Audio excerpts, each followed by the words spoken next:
Hello and welcome to the latest episode of the Brass Junkies. I am your host, Andrew Hitz, and I am joined by euphonium world champion, Lance LaDuke. Lance, how are you? Well, I'm a little drained from the recent championship season. It was really, I think I made a good run. I was very proud to have won the title. Was it more mentally or physically draining for you? Emotionally, really. I mean, it was the ups and downs. I didn't anticipate the dance portion was going to be as difficult as it was. It really took a toll on me. And but your cards and letters were really, really appreciated. And thank you to whoever sent the cake. That was just touching. So the euphonium championship cake. Now I want to go to the grocery store and just with a straight face ask them to write to my euphonium champion. Euphonium champion. Oh, goodness gracious. Terrible. Yeah, that is a little terrible. So we spoke with Jason Ayoub, principal horn of the Navy Band. We did? Yeah, we did. we like 10 minutes ago. That was that guy. Yes, the guy with the long commute. The guy that drives all the miles. Goodness, all gravy. of the miles. Yes, he's in the Navy Band and he lives in Ohio. No, and not quite. Chipper. He's like super positive, high. He's actually like that all the time, too. It's like if you don't embrace it, it's actually infuriating. So, wow. Yeah. Yep. Good for him. That's cool. He and I, we both talked about our first professional gig was together in Dallas Brass when I was 24, he was 23, and we were just young pups. And the rest is history. Absolutely. Boy, is it history. Yeah, I mean, I've never been like a euphonium champion, but, I'm hoping there is still some championships in my future, but yeah, it's been frustrating so far. So it's hard to crack the tuba championship. There's some people who take my instrument very seriously. Although there's actually, I think, more people that take your instrument really seriously. And even though there's less people playing it. So, but I better stop. So email Lance if you're mad about that. Yeah, so please. Go ahead. It's Lance Truly Cares. He's the champion. Email me at championlance@don'tcare.gov. Adam Fry is the ambassador of euphonium. Lance LaDuke is the champion of euphonium. I hope at least one of your students or Eric, if you're listening to this, Eric Black, you need to call Lance champion from now on. No, so the whole studio, this will be a thing for sure. Hey, Craig. Yeah, Craig probably won't be listening, so I'll have to text him so it'll seem like he's listening. Mm-hmm. Craig needs to call you champion from now on. So, and maybe I'll talk to your boss. Fine. Get you referred to as euphonium champion in a faculty meeting. So even if none of this happens, just the thought of it happening is making me happy. So Black will do it for sure. There's another, I know all of you who are going to come do this. So bring it. I welcome it. Bring it my way. All right, Mr. Champion. Why don't you talk about our good friend Jim? Across town in Pittsburgh from my current gig is my former gig. I guess I was doing them concurrently. And that is at Duquesne University in beautiful and sunny Pittsburgh, Pennsylvania. And Duquesne University has a fantastic school of music called the Mary Papert School of Music. And they've recently hired Algirdas Matonis to take over for the euphoniums in my departure, absence, leaving, quit, whatever you want to, however you want to term that. But the brass department there at the Mary Papert School of Music is fantastic. The faculty has folks like Algirdas, it has James Gourlay, it has Jim Babyface Nova. Babyface? Did I do Babyface yet? I don't know. Okay. So Jim Babyface Nova, you got Chad Winkler, you got Zach Smith, it's just like a really, really fantastic bunch of no names, bunch of folks from the PSO and a couple of European low brass players. And that program is a sponsor of this show, and we couldn't be happier. So if you're interested in finding out more about the Mary Papert School of Music, and you should be, then click on the link below and you'll be taken to a page especially for listeners of the Brass Junkies to find out what's going on at Duquesne. So thank you very much to Jim Babyface Boudreaux Butt Balm Nova. I know, it doesn't matter. Just keep going. And thank you to Parker Mouthpieces for providing the hosting for the Brass Junkies. Parker Mouthpieces offers fine, customizable component mouthpieces for horn, trombone, euphonium, and tuba, including the Andrew Hitz Artist Model tuba mouthpiece and the Lance LaDuke Championship Model euphonium mouthpiece. Find out more at parkermouthpieces.com or follow them on Facebook, Instagram, and Twitter. And for a limited time, it will have been expired by the time this releases. You can use the code word championship at checkout to get a completely free Lance LaDuke mouthpiece. So again, that will be expired by the time this airs. So we also need to thank our Patreon patrons. We've got a couple of really good bonus episodes that are queued up. Both one with Jason and then one with next week's guest, which we won't spoil. But there's some good stories in these. Yeah, some real good ones. So you can get access to those at patreon.com/thebrassjunkies. For as little as $1 per episode, you can get access to all of the back bonus episodes, which this comes out every other week. And in the intervening weeks, we have a bonus episode that comes out regularly where we spend just a little bit more time and somehow get even sillier with each of our guests. So check that out at patreon.com/thebrassjunkies. You can follow us on Instagram at Pray and then the number 4 Yens. We are also at Pray for Yens on Twitter. We got a Facebook page. We got all that stuff. So is there anything that I'm forgetting, Lance, or should we get to the conversation with Jason? What am I forgetting? iTunes. Oh, yeah. Reviews are good. They help other people find us. And let's be honest, we changed your life. And so don't be selfish. Let someone else have their life changed too. Even if the change is that you are young and up and coming and you realize that jackasses like us have made a living both playing and even just talking about playing. And we've given you hope. Maybe you've played this for your parents who are worried about you going into music and you're like, listen to this for 5 minutes and these guys have actually made a really good living doing this. I'm going to be fine, Dad. And he goes, you're right, sweetheart. I'm sorry I doubted you. So, whatever we've done for you, you're welcome. And if you go to iTunes, leave a rating and a review, that would be awesome. We're well over 100 ratings now, which is awesome. We're trying to get to 150 as our next benchmark. So thank you to everyone who's taken the time to do that. And without further ado, let us get to the conversation that we had with the principal horn of the Navy Band and my former colleague in Dallas Brass almost 20 years ago. Old. Jason Ayoub.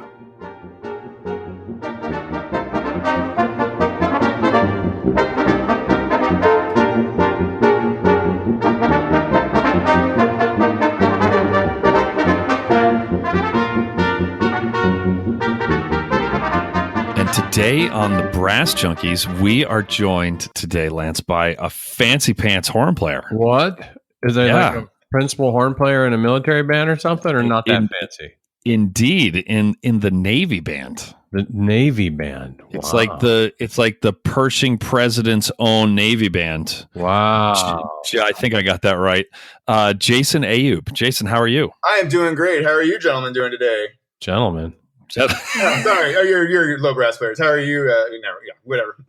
I guess it has been like 18 years since we were in a band together, so maybe you don't remember. I can't truly believe that it has been that. I was thinking back to when we got in. I was like, was that really 1999 that we started doing? That was incredible. I mean, like, where has the time gone, Andy? So I don't know, Jason. It's been a long time. Although it did all come back to me when right before we started, Jason said, "Hey, so what happens if I have to go to the bathroom?" And I was then reminded that that there was basically not an exit off of the highway that Jason did not ask to get off at to be able to pee. And this was when we were in our early 20s. Yeah, so the man has exactly. the smallest bladder in the history of possibly the world. All I can say is thank goodness that on our Navy band tours, the buses have bathrooms. Otherwise, I would never make it. Do you sit next to it? Or they? I used to, but now I'm about mid bus now. I'm getting a little better. Oh, mid bus. Wow. There you go, man. Look at you. So you work your way up to the front. Who sits in the front? On one bus, all the leadership sits on the bus, and on the other, it's just a hodgepodge of people. I'd probably enjoy the hodgepodge more. So wait a minute. As a principal, are you leadership, or are you just important hodgepodge? I don't know if I'm important hodgepodge. I guess I'm kind of considered leadership in some ways. Yes. I'm going to pray for the Navy band. Yeah, you should. So Jason and I were in Dallas Brass for a hot minute. I was there for not that long because I went on to join Boston Brass, but you were there for 4 years, right? I did 4 years with Dallas Brass. There you go. And then did you go straight from there to the Navy band? No, after one of the big reasons I left Dallas Brass is my wife. Because I wasn't there. Right. My wife, Anna Claire, started her graduate work up here in Bassoon at Peabody. And right. we had nobody on the East Coast to reach out to. So I was like, if we're going to move up here, I need to kind of be there for my wife in the case of emergencies and things, since we don't know anybody. And it was about that time to exit Dallas Brass and continue on with other goals that I had. There you go. And so what year did you join the Navy band? I joined the Navy band in 2006. So there was a little time between there where I was just hanging out in Baltimore playing with Baltimore Symphony and Delaware Symphony and doing stuff, and then won the audition in 2005, went to boot camp right after Thanksgiving in 2005, and checked into the band February 1st, 2006. Huh. So let's start. I'm not sure where Lance was going with that. Oh, he knows. He's been there. He's done that. Yeah, he does.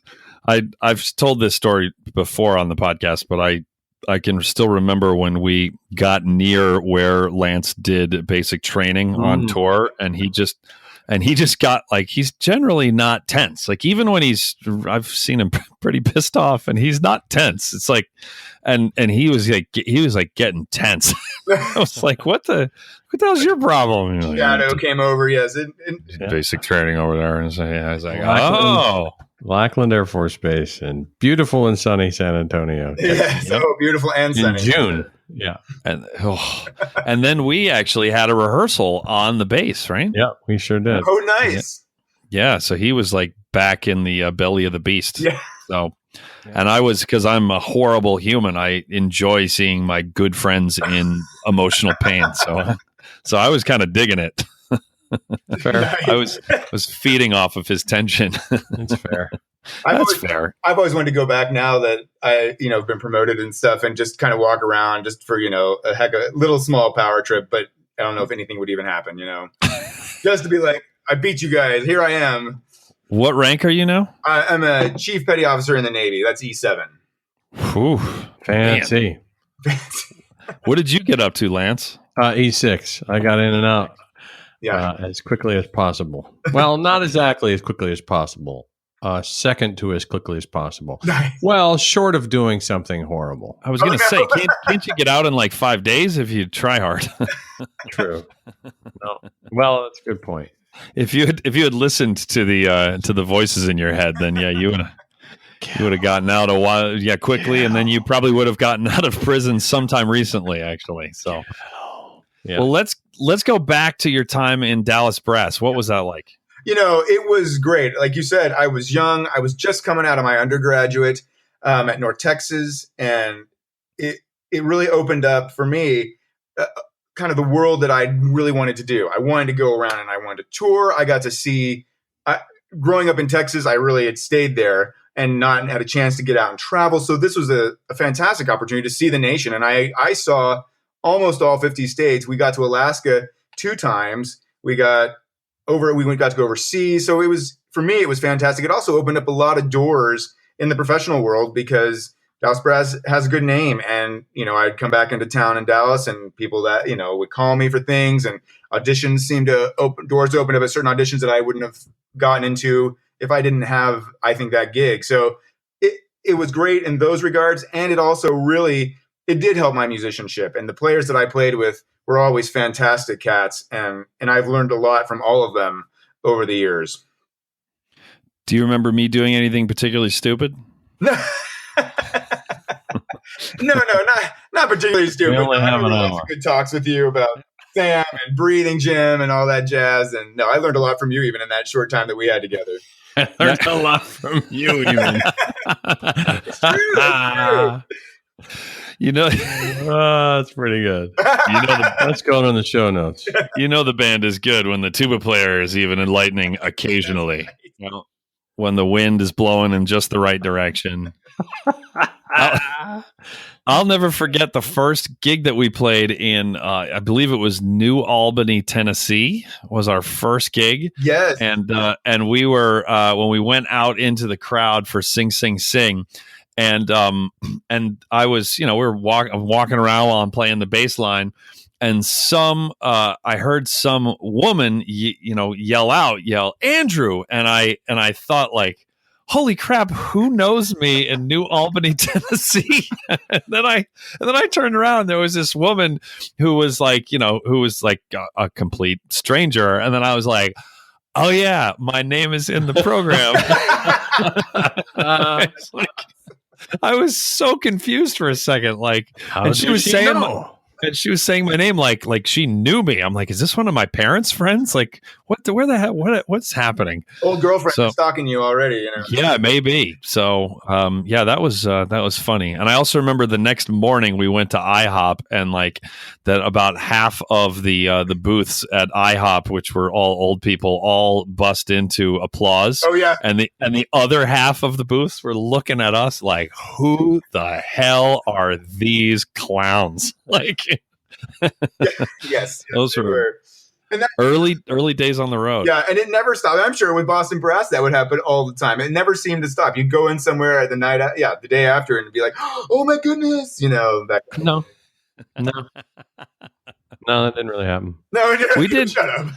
Well, we didn't really travel we didn't walk into restaurants certainly in the mornings as a quintet ever. So it's Dallas Brass. It's it's pretty obvious. It's Taga kind of standing out. I'm 6'4" with a giant head. I'm kind of standing out. It's those are the guys in the brass thing. Yes, they were very nice. Yes, that's what they would say. Very nice. We traveled in 5 separate vehicles, so it made it harder to coordinate. Every once in a while, Lance and I would end up in the same restaurant accidentally. So, no, actually, Lance and I spent a lot of time eating, just the two of us, except we would be on our phones for 80% of the meal. Nice. So, yep, you'd be it's funny how you start to, you overtly bend what's appropriate socially, because you could be in the middle of a sentence and then your phone vibrates, you just stop talking and just look at your phone. Business is business, Well, yeah, it's I'm on the road with you 200 days a year. Yeah. It's my phone buzz. This is probably more interesting than you. This is someone reacting to the picture of the food that I took instead of talking to you. Exactly. And you're one of my best friends, but this is still probably more interesting than you at this point in our journey. So it's you'll still be here in 44 seconds. Yeah, but it turns out normal humans get kind of pissed when you do that. Yeah. They've not been in a touring band now, have they? No. So what's the most memorable gig you played in your time in Dallas Brass? I was thinking about it because I knew this question would happen. I still think truly one of our first gigs, that Salt Lake City, where we were playing Utah Symphony gig, those Christmas shows. That was incredible. Pretty amazing. And then there were so many great shows. There were shows at MT, at the Music Teachers National Association, just doing stuff. One of the great shows we did was at Midwest, and we had Charlie Vernon come up and he played some stuff with us. That was super memorable. But it's hard, as all the gigs kind of start to run together and you're trying to pick your brain for, where did we go? What were all those gigs? Right. But those are the two that really immediately pop up in my head that were super awesome. Yeah, I think I told this story. Maybe it was when Taga was on the program. I think I told this story, but when we went to the Chena Hot Springs outside of Fairbanks, I wasn't sure if you were in the band at that time. That's right. Yeah, and I. When I was driving one of the vehicles back, and our boss was in the back seat and was sleeping, and there was a really long straight road, and I was driving like 90. I mean, there's nothing, and there was like this big dip in the road that ended up that we then general lead out of, and when we landed, our boss may or may not have actually hit the roof of the car with his head. On that exact same trip back from Chena Hot Springs, which I now know was super foolish, I got out and like walked across the street to go look at a moose who was eating grass on the side of the road. Like, that's right. I was like probably 15 feet away from this moose, and she just looked at me and walked away instead of killing me, which she could have done. As long as you stay between the mother and the babies, then you're fine. Then you're all safe. So, yeah, should have taken your horn. That's right. Yeah. I should have. But yes, making my boss wake up by hitting his head on the roof of the rental car that he had paid for was a career highlight. Yeah. So I gotta say, I didn't play with Charlie Vernon, but I did make Mike fly. So. For kids. So talk to us about your audition for the Navy band. Sure. So as with all the premier bands in DC and the Coast Guard band in Connecticut, you have a space that opens up. Somebody retires, somebody decides to leave the band. We make an announcement over social media through the International Musician, as many, music sites as we can get on, a trumpet opening. Actually, we have a clarinet audition coming up. So clarinets get out there, and then we start immediately taking resumes and intercepting emails. And then truly anyone can come. There's no specification as to age, gender, education, anything. So we usually end up getting around 60 to 80 people coming for auditions. They come in, just like any audition. They come in, they have a warm-up room, and then they go through all the rounds. All the rounds are screened, so it's trying to be as super fair as possible. So it's screened all the way through finals. We do have guys and gals who will come back and play as a section, do some section playing. But once they cross back over the screen, they can't talk, they can't vote on that player. So interesting. Yeah, we really try and keep it as fair and anonymous as possible. That's cool. So. Because sometimes also we'll have people from the fleet who will want to come in and take those auditions too. And we obviously we don't want to show any favoritism towards anyone. So that really helps in that arena as well. Right. What is the fleet? The fleet. So we have 11 bands in the Navy that are scattered worldwide. And so each of those bands, we call them a fleet band. I'm sure the Air Force has a name for their base. It's some like a base band or post band. Yeah. I think they call them junior flyers. Oh, no. Yeah, that's it. Yeah. So, but for a fleet band audition, it's a little different. On the link on our Navy band website, if you go under auditions, at the bottom of that page, there's a link to our fleet band auditions. And those people, unlike us, if you win an audition with us, you come in, like Lance said, you come in as an E6 and you're in the band permanent duty station. Those folks audition and then they go off to what's called an A school, which is a school where you would learn whatever trade you're coming into the Navy for. The guys who are going to nuclear submarines, they go to a nuclear, school. Everyone goes to a different rating school. So the musicians go to an A school for music. And then once they complete that course, then they are shipped out to one of the 11 bands around the world. Got it. So, and you're the audition coordinator now, right? I was an audition coordinator for quite a long time. But I've given that up since being promoted. So, sorry. Now is Petty Officer Chris Buchanan. He's one of our trumpet players and arrangers now. Actually, one of our head arrangers. He's the audition coordinator. So he's a non-chief petty officer. Correct. Yes.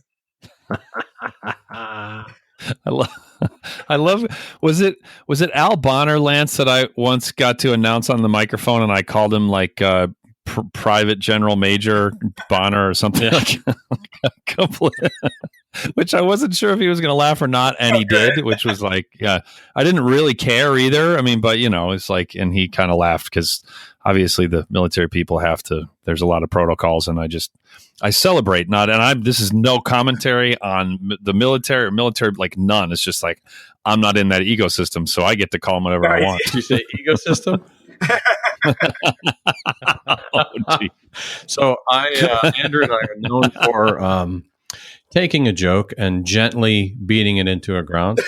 And so this past 4th of July, I was at the American Band College in Ashland, Oregon. Yes. And I was the MC for the 4th of July spectacular. And one of the guest conductors was Dr. Colonel James Mike Bankhead. And so Bankhead was the Air Force band director 2 before I got there. Oh, right on. Okay. Or just before me, I guess. And so this notion of, Dr. Colonel struck me for whatever reason, and I happened to have a microphone. So I had to introduce him like 8 times. So each time it would be like, Dr. Colonel Emperor Mike Bankhead. like one of them was like 12 titles.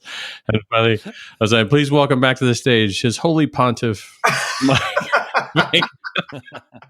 And as he was coming towards me, I bowed and kissed his ring. And no, you did not. I totally did. Yeah, that's great. That's spectacular. Yeah. The first time I went to ABC was with Mr. Ayoub. Don't say it. That's true. That's true. It happened. Yeah. Yep. We played on that 4th of July show back in 2000.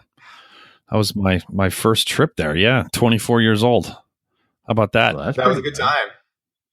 Yeah, it was a good time. Yeah. We were in the same place for like 5 days. Yeah. Ashland's such a great town, man. We just went back when I was on this last tour. We did a little drive through. Still a great town. Great coffee. Yep. Oh, it's amazing. Yeah, it's awesome there. Charlie Porter was subbing because Taga was no longer with us. Man, everybody. Totally forgot about Charlie. Yeah, that was fun. That was fun. And Brian Neal, who's like the nicest trumpet player ever. It's frustrating. He makes my stereotypes not seem true. So I try not to communicate with him at all. So yeah, he's just a sweetheart. So, and he plays his ass off. So yes, he does. Yeah, there you go. And Dan Hostetler ended up playing with Boston Brass like God, how many times? I mean, I bet still does. So, but yeah, we hired him every year at Christmas time, and hired him for Porgy and Bess show that we did, and awesome. yeah, like a whole bunch. Like probably played another 100 shows with him. I guess like with Boston Brass. Yeah, a lot. He is such a talented and superbly versatile drummer. Yes, he's the most prepared drummer I've ever been for around. Sure. Wicked fun to make fun of. Yep. That is also true. He gets a little he can get a little sensitive sometimes. So it is fun to get down. Well, and the rehearsals for the Kenton band would always just be like jackassery on top of jackassery. And Dan was always like, well, wait till you see this.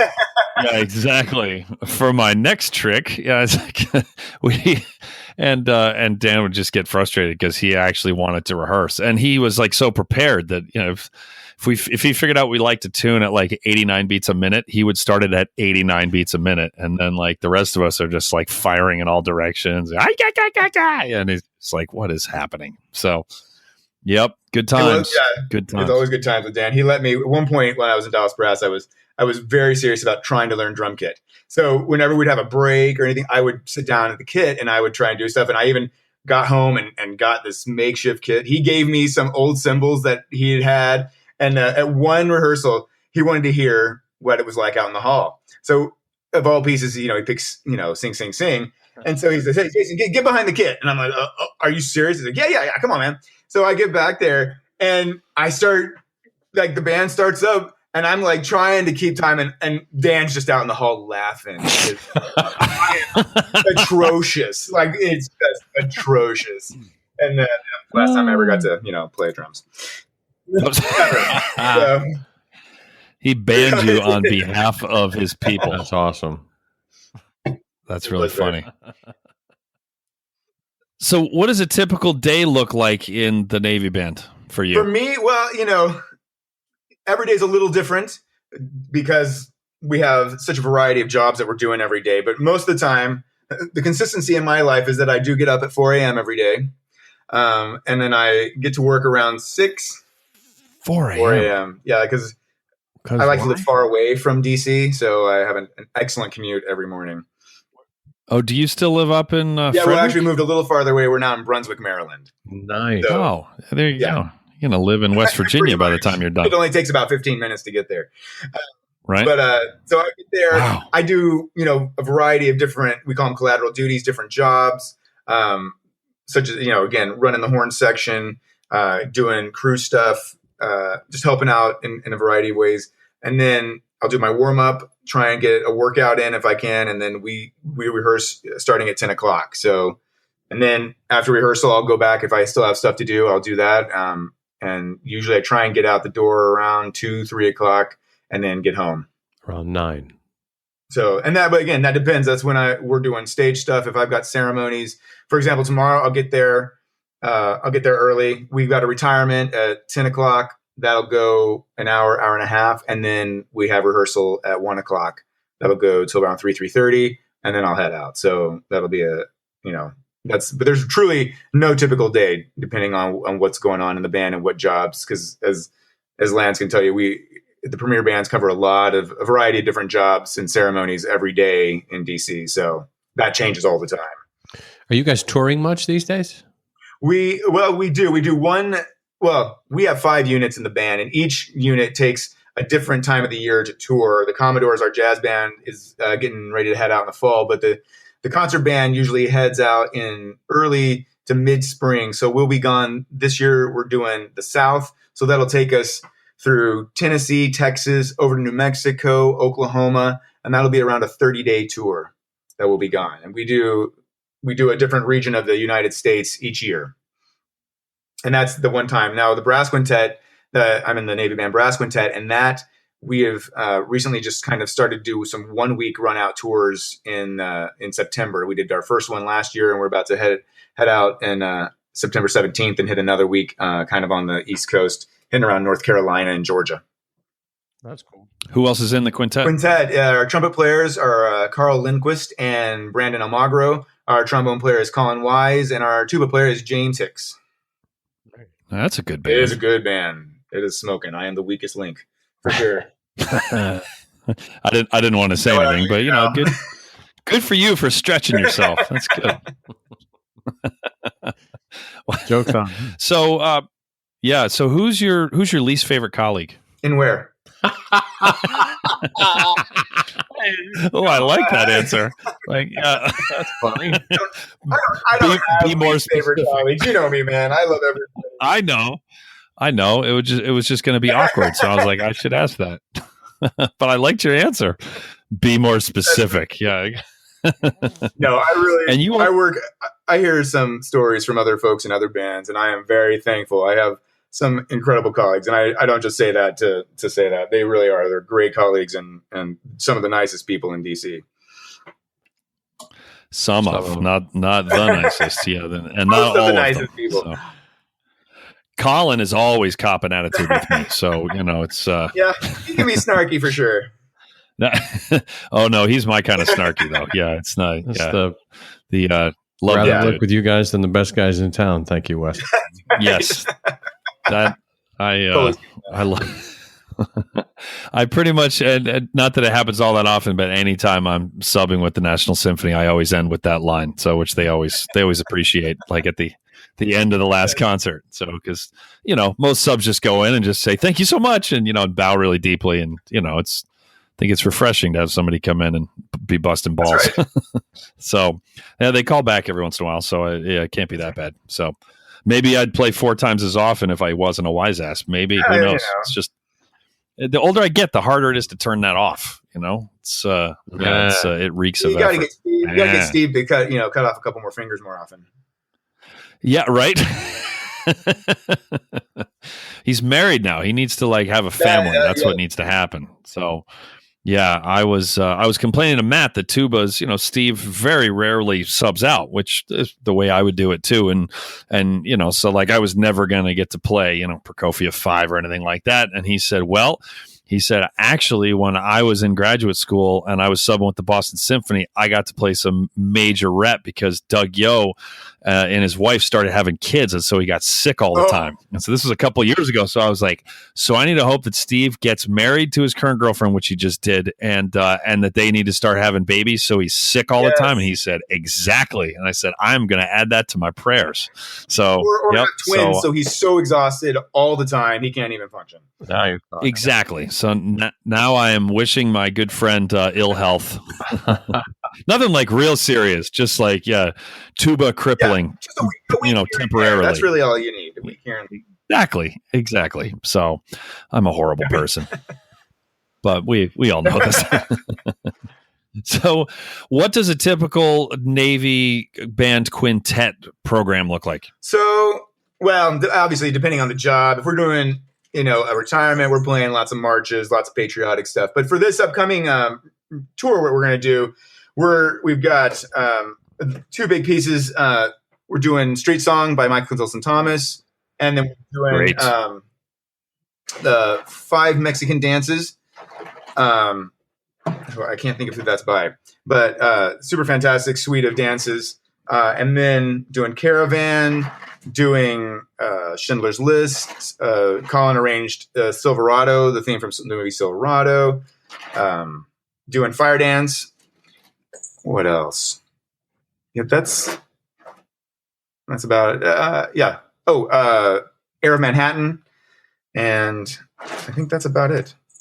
So do you do all the talking, or who does the talking? You mix it up? We all talk. Everybody talks. Even during the pieces? Yes. I don't know if I call that talking, but yeah. No, we each take a piece, talk, and the leader of the group is Brandon Almagra, so he kind of gets up and does the whole Navy spiel, talks about that and what's going on with us in that vein, and then we each, we'll talk and give ourselves some rest. But yeah, because we're all actually again, I would probably say I'm the weakest link because I get up there and I kind of just spew out the mouth instead of being as organized as I can. Colin is very good and personable at talking. James as well. In my mind, what you mean by that is that you just literally spew. There's not words. You just get up there and go to the mic.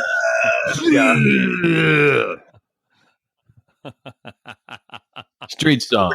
Pretty much, So. Speaking of the mic, I just thought of a story that I'm going to tell during the bonus episode. Oh, excellent! I can't wait for this one. Yeah, it's from back in the day, and you teach at Towson. I do teach at Towson. I've been there now for 4 years. Studio's growing. It's a great school. Lots of great players. I love teaching. I've always loved teaching. When I was in Dallas, before Dallas Brass, I was teaching around 75 horn players a week at various middle schools, high schools. So that's right. I forgot. I really love teaching. I particularly love beginners, but I've really gotten into the whole college thing and trying to get students to be ready to go out and prepare other kids to love music, love band, and be great at it. How big is your studio? My studio right now is only at 9. You say only at 9, but I don't know if you remember. You have another job? Yeah, I know. That's no. It's and how many kids do you have? I have 2. I have an 11-year-old and an 8-year-old girl, both girls. There you go. So it is and you have a 2-hour commute. Yes, a 2-hour commute and a 3-hour tour. Yeah. So. I got one question. What the hell is wrong with you? Yeah, no kidding. That's what everybody in the band says to me every day. When I remind them about my commute, they're like, "Oh man, I'm so sorry the band assigned you a house so far away."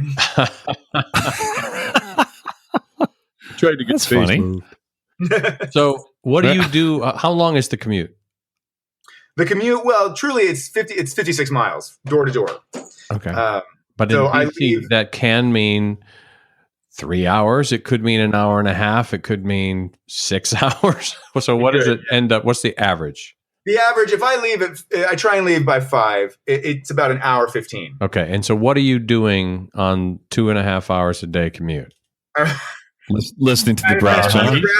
Listening to a lot of podcasts, some books on tape. Trying to. It's terrible to sound. I'm watching a lot of YouTube videos. Not watching, but I'm trying to listen to stuff. Yes. 270, the traffic tends to just go the exact same speed all the time, so you don't even have to pay attention really. So all the hills and the trucks. I'm truly waiting for Google Cars to really hit the road, and so I can do so much work on the road. Damn, man, that's a crazy commute. It is, but such is the life I lead. Yeah. Wow. Dang. But I will say this: I'm 5 minutes away from the Appalachian Trail. I'm 5 minutes away from. Yeah, you're never home to go onto the trail. Yeah, exactly. Oh, there it is again as I'm leaving to go to work. Oh, there it is. Gosh, I'm tired from being home from work. It's midnight. Daddy must be going hiking again. So there's those benefits. I'm close to nature, Yeah. In your car. Exactly. What do you have, a sunroof? What are you talking about? My little Kia Rio. Dang it. The sunlight coming through the beautiful trees is blocking my ability to watch YouTube videos while I drive. Curse you, the Lord. So what kind of YouTube videos are you watching? Oh, I'll pull up various horn solos, or I'll pull things up to do on a long commute. That's right. I've actually. Wait, go ahead. Yeah. No, you play the horn all day, and then you listen to more horn on the way home. You're sick, dude. I know. I'll listen to brass bands. So I do love this station, this channel. How It Should End. It's all about like how Marvel movies and Star Wars and like all your favorite fantasy movies should end, and they're pretty hilarious. So I'll spend some time not watching those. That's pretty funny, man. That really is funny. Hey, Lance, when's the last time that you listened to a euphonium solo on your way home from teaching? I can't even get it out without laughing. I'll let you know. I was like, I'm trying to think of the last time I listened to a tuba solo. I was like, yeah, Bill Pritchard puts out an album of unaccompanied tuba with pedals and stuff, and I'm like all in. But yeah, if you're talking about like the Gregson, then yeah, not so much. No, not so much. So there you go. Look at you all like caring and still. I remember. I actually remember this when I met you. It was like, it's kind of like I'm sure if I had like asked Taga about it, about your eagerness, he would have said, "Give it time." Yeah, but like you seem to still be eager. Yes, it's like Taga was kind of like the elder in the band. He had like already done a tour of duty and then had done 5 years with the Marine band and then was back for a year before he joined St. Louis. So yeah, he was done before it even began. He was like, I'm over this. He was done before it even began. Yeah, it was funny. Yeah, and he's got like people like you and me showing up, and we're like, "Yeah, we're in a touring brass quintet," and he was just like, "You adorable little fools." I shared. Now go away. I shared with him that I remember that trip. I had traveled a ton before I got in the band, like seeing Fish. I mean, I'd been to 30-something states already and had stayed in tons of hotels, but I'd never slept in a hotel room by myself until that trip to Tennessee. And I told him that next day, I was like, like last night, I didn't realize it, but last night was the first night I had ever spent in a hotel by myself. And he just bust out laughing and he said, "You're so young." I was like, yeah, fair enough. Yeah. Yep, I am. I was a little less young by the end of that 5-day trip. So yeah, I was already like, Taga's right. Yes, he was in many ways. Taga's right about many things. Yeah, maybe I've got a story then for the bonus episode too. Maybe something like it was terrible, but just something he said that stuck with me every day since. So yeah, you could share it now or then, either one. So I can still just remember that. I remember, I think it was day 3 of our boot camp. This is the first time that we've ever like played together. Right. Was this trip to Tennessee, and it ended with us playing with like the New Albany Symphony in Tennessee, and then like I think it was in Jackson. We were in Jackson. That's where we were. Jackson. You're right. Jackson. You're right. It was. Yes. Thank you. Keep me honest. But I remember it was like the 3rd day of boot camp when we had been rehearsing for like 6 hours a day. And it was that 3rd morning that I like took my, put my mouthpiece, I just touched it to my face, and it was like, ow. I mean, it just like my mouth was very unhappy with me. And I remembered that Taga pulled his horn out of his case, and he was like pointing like to the corner, like he was not doing the puff chest like trumpet thing, like look at me. Yeah. And he was just playing for himself, but he played notes for like 30 seconds, and he then played the intro to Mahler 7, and it was just like, and it was absolutely, it sounded like God himself was like dropping these notes from the sky. And he also looked like he was sleeping like while he played it. And I was like, I have much to learn. It's like, I've been working my ass off for 12 hours and, like over the 2 days of rehearsals. And Taga was just like, he sounded like he'd never been fresher in his life. And that was like a real moment. I was like, holy crap, that dude he's good. Well, and that's what the Marine band will do to you for sure too. He definitely had, built up that endurance. Yep. But you're right. He always looked like he was barely playing and barely cognizant. Like, he's just up there doing his thing, Yeah. I loved him. And I remember we started with classical stuff, and then we went over to the jazz stuff, and I don't even remember what like Buddy Bolden's Blues or whatever the hell it was. Sugar Blue. That's what it was. Right. Yep. Yeah, we then read Sugar Blue, and then Taga just sounds like just as at home, like playing that. And that's when I was like, that's when my head tilted to the side like a dog. Like, who the hell are you? Like, what is happening? Yeah, like nailing William Tell and doing all that classical stuff. And then the jazz stuff sounded like that was his home base. Everything that dude plays sounds like that's the genre he's been living in his whole life. Yes. Yeah. Yeah. Like as his, cats who truly just do anything he wants to do. Yep. Yeah. Yeah. Crazy. So what else are you? What hobbies do you have other than commuting and playing the horn and listening to horn solos? You're such a geek. I make my own clothes. It's true. I'm such a geek today that right before your show, I was sitting on my horn, and one of my other buddies had sent me a video of him playing something, and I sent him a video back of me playing super B flats and A flats. And I was like, oh, look, I could do this. And I was like, I'm such a one-trick pony. Really, that's all I can do. Play some high notes and play loud. And, that's all I do. That's, no, my hobby really right now is my family. I mean, they are taking so much time. And I great time. I love carting my girls around to jujitsu and violin and cello lessons. And I have a great time. Combine those. That's the next moneymaker. There's the next $1 million idea. Jiu-jitsu string quartets.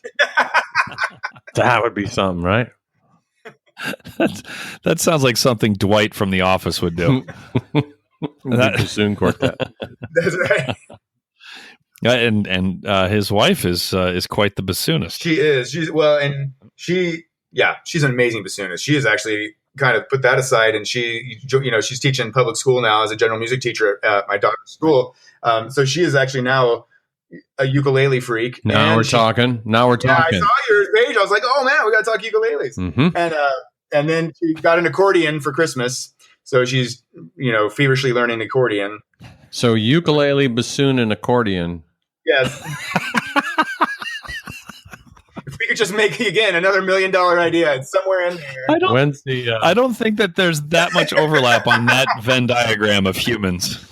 I thought I was weird with the euphonium ukulele thing. It's like she's like, yeah, wow, that's all right. Respect. Yeah, respect. There you go, accordion. Yeah. What kind of music does she like to play on the accordion? Well, she's just still in the process of just trying to get it down. That I don't think. I mean, like we haven't gotten into polkas yet, or any kind of like. She's still adjusting the strap. Yeah, it's not quite right yet. Well, she does like with the ukulele. She teaches ukulele to all her 5th graders, and so they all learn all pop songs. So I think she's trying to learn some of the pop song chord structures on accordion as well, so she can play along with them when they're doing their ukulele stuff. Huh. So that's pretty good. She is crazy versatile and way more talented than I ever was. Like I said, I'm a one-trick pony. She's got all sorts of things going on. And does she drive to North Carolina to teach, or she does she? Yeah, I was going to say. Let me guess. She teaches in Brunswick. No, but she only has a 15-minute commute. So yeah. Oh, there you go. And what direction does she drive in? She drives kind of northeast into town. She drives into Frederick because she's right near downtown. Got it. Which is where you guys used to live until you decided to move further away. She used to be literally less than half a mile from her school. So Got it. I was still doing the hour and 15 minutes. So the reason you moved, I'm guessing, is that you've got a beautiful, beautiful place. Well, we do have that. But truly, originally, the reason we moved is, as Andy said, my wife was a great bassoonist, and she had won, right when she got out of Peabody, she won a job teaching bassoon at Gettysburg College when they were just starting their music faculty. So she was on the faculty woodwind quintet. And so Frederick was a good halfway point between DC for me and her community to Gettysburg. She then subsequently started teaching at Susquehanna. She was teaching at Frederick Community College. So she was doing a ton of stuff, which took her even farther than I was going up to Susquehanna. And so, again, Frederick was a great middle ground. And then we just kind of settled here and we're like, we love this town and we'll just stay here. Well, Frederick's a pretty cool town. It is. Great downtown, lots of good eats, Killen Brewery's starting to come up here. I'm very excited about that. Yeah, last time I went through there was that. Yeah, there's a lot more in Frederick than there was 10 years ago. Well, yes, for sure. For sure. A lot more. Yeah. So what's the grand plan? Cool. You got another, am I doing my math, 10 years until you're eligible for retirement? Yeah, if I stay the full 24 and don't get promoted to E8, then yeah, if I got out, I don't know. This podcast should help, by the way, with getting to E8. Yeah. Definitely. My big joke is that I want to go to Hershey Park and drive the trams, drive people from the parking lot to the park every day. Like, I just want to go do something. Yeah, because that commute would be about right. Yeah, exactly. I'm so used to it. And I'll just stay in Brunswick. I'll commute to Hershey and drive the trams all day. I'll drive 3 hours to then drive a tram to then drive 3 hours. So, because of nature. Yeah, because of nature. Exactly. It's so beautiful. So no, I don't have a plan. Anna Claire, if she stays teaching, she'll be teaching for a good decade longer than I'll be in the band. So I'm trying to think far ahead and think master plan, but I'm really a one day at a time kind of guy, and so we'll just see. We'll see what happens. I'm okay with that, How far is your drive to Towson? It's about the same, about an hour 15. So the best days are when I go to the Navy Yard, to Towson, and then back home. I do a nice big triangle. Yeah. Yeah. Jeez. So then you're dealing with both 270. You're dealing with both beltways. You're dealing with 95. Yeah. You're dealing with 70. You're dealing with college students. Yeah. yes, Which, depending on the student and depending on the day, can be worse than 66 heading out of DC at 5 o'clock. No, wow, man, they're great kids. I really can't complain about them. They're really good. I do. I enjoy my students. Oh, really? All 9 of them? Really? All 9? Uh-huh. Well, to be honest, that got awkward. Three are new, so I don't really know them at all. So yeah, see, there you go. Yep, there you go. I love you all equally. I swear, especially you. I swear. Oh goodness. Well, our dear friend Jens Lindemann, has been going through some chop problems, which I'm sure you've heard on the show before. Yes. And since you are in the car for 30 to 35 hours a week, I'm guessing that you've had lots of time to think about this. So what advice would you give to our dear friend Jens Lindemann in his really desperate time of need? I've been mulling this over, and something I find that can help. When my children would get diaper rash, I would use a product called Desitin. And, I think it could really help Jens in this arena. Just a nice slather of Desitin all over the chop. All over his arena. Yeah. And maybe down there would help as well. Maybe that's a whole body kind of thing going on that would really help Jens's chops. He's got chop rash. Diaper chops? Diaper chops. Oh man. That's pretty good. So when Nicholas was like I don't know, like 10, 11 months old, I left the room like to go to the bathroom for like a split second, and I come back out and he has a ring of Boudreaux's butt paste around his mouth. Yes. And he is standing holding an empty tube of Boudreaux's butt paste, right. Which Boudreaux's butt paste is just funny to say, period. But it's empty, and it was full, and I'm like, oh my God. So I'm not at that point going to take the time to Google it. I just immediately called 911, who transferred me to poison control, who then I was like, yeah, my son, had diaper, but and then the guy was like, Boudreaux's butt paste, and I said yes, and he said we get this call all the time, and then and then he said, how much did he? And actually, while they were transferring me to poison control, I saw that there was like a large pile that I didn't see in the very first on the floor. So it's like, because it was literally around his entire mouth, so I thought he had just downed a whole tube of Boudreaux's butt paste. And so I saw that, and then everything was cool. But then they sent an ambulance anyways, and he was, and so the paramedics came, and then they were super nice. They gave him a Beanie Baby, which was still to like kind of $1 now, right?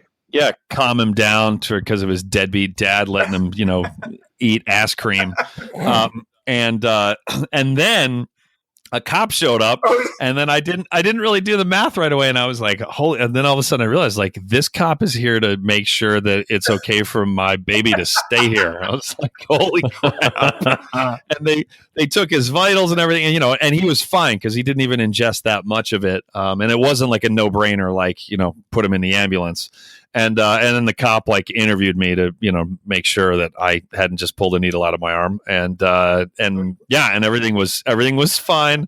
And then I was like, you know what? I'm not going to tell my wife about this, who's a band director. I'm not going to tell her until she gets home. I was like, I'm going to tell her when she's like actually standing in front of our son, who is doing awesome, like rather than like. You don't want to text that. Like, no. I thought our son ingested a large amount of ass cream, but he's fine. And there were paramedics.